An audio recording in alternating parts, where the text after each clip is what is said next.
So here with Ashley Vanzie at KBW in Dewsbury. Big fight this weekend. You're going to be in the ABA semi-finals, the stage you got to last year.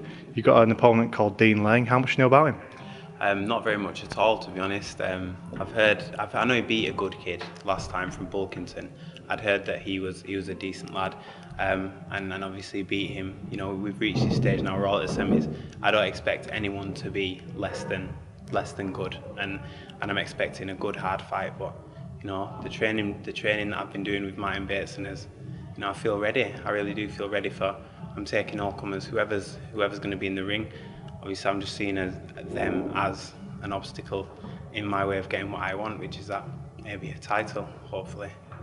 Like I said, you got to this stage last year, so case of putting that behind you now, building on it, and as you say, going that step further.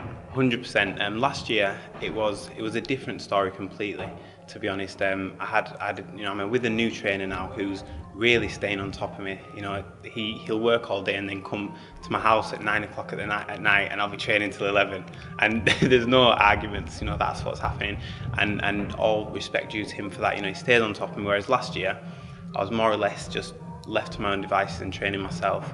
And I mean, the results show for themselves. In the Yorkshire final, I boxed a guy who I've boxed twice previously, the 2 matches before that, and I beat him, and then took him too lightly, to be honest. But I wasn't fit. I didn't train really for it, and he got the decision on the majority. Now this was the 3rd time that I boxed him, and I went out expecting he was a fit kid, decent kid, expecting a hard fight over 3 threes.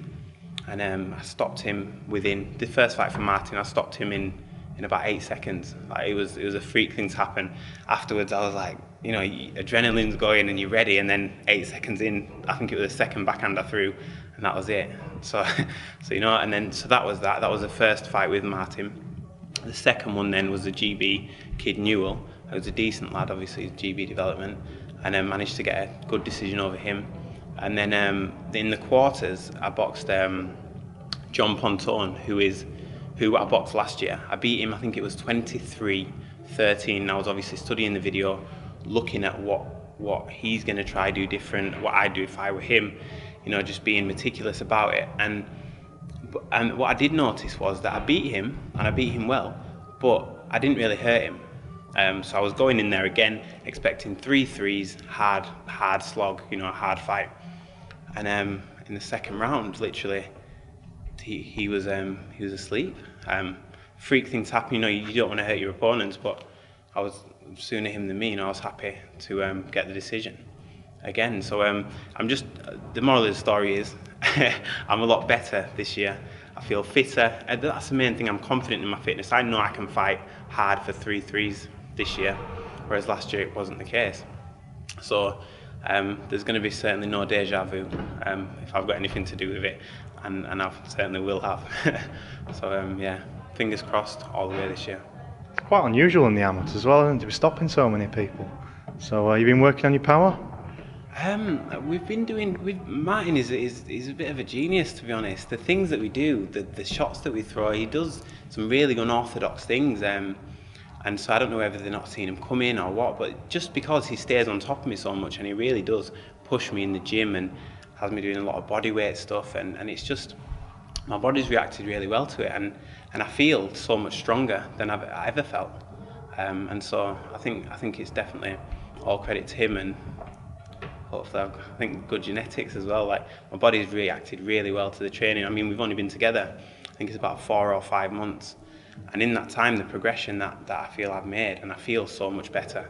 And I think when I started, I remember being in the gym, and lads of my experience, I had a little bit more, like, and I felt good. And my trainer always said to me, you know, I feel like you've definitely got something there. And then over the years, I sort of lost that somehow. You know, just went a bit wayward.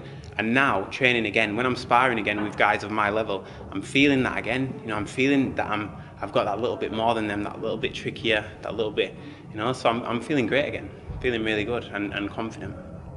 I've heard as well that you're going to be looking at trying to go professional after these ABAs. Is that still the case? Well, I'm certainly not writing it off as an option. However, everyone would love to fight for their country. I'd love to have that England, wear that England vest and represent my country and hopefully, bring home something in the name of being a country. That'd be amazing for any Englishman to do. And so that'd be a great thing. If that opportunity came up, then I would obviously certainly give it some consideration. So, but I'm not looking too far ahead.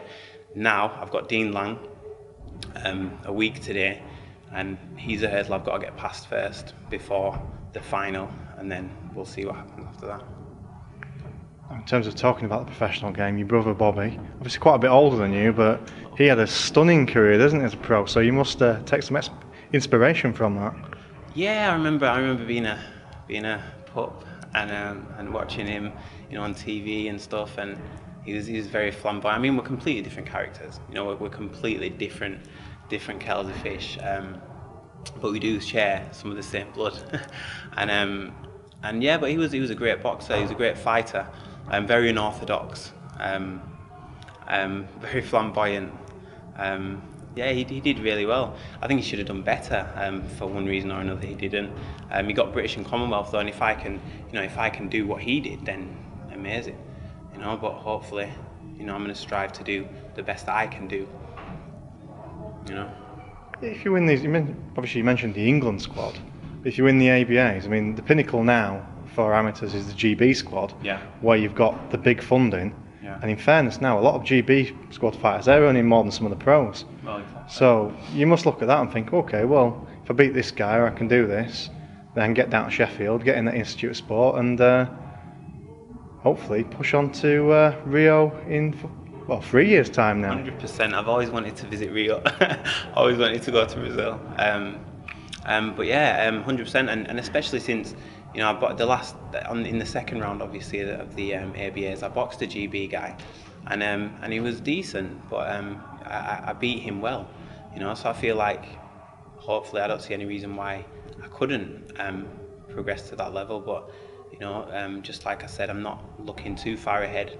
I'm certainly not counting my chickens before they hatch. I've got a good test in Dean Lang, and then whoever's in the final, I've got 2 more fights to win before I'm really gonna take a breath and consider my options then. But yeah, it'd be amazing to be a GB fighter, to be even England, to have that England vest on and to represent your country would be amazing.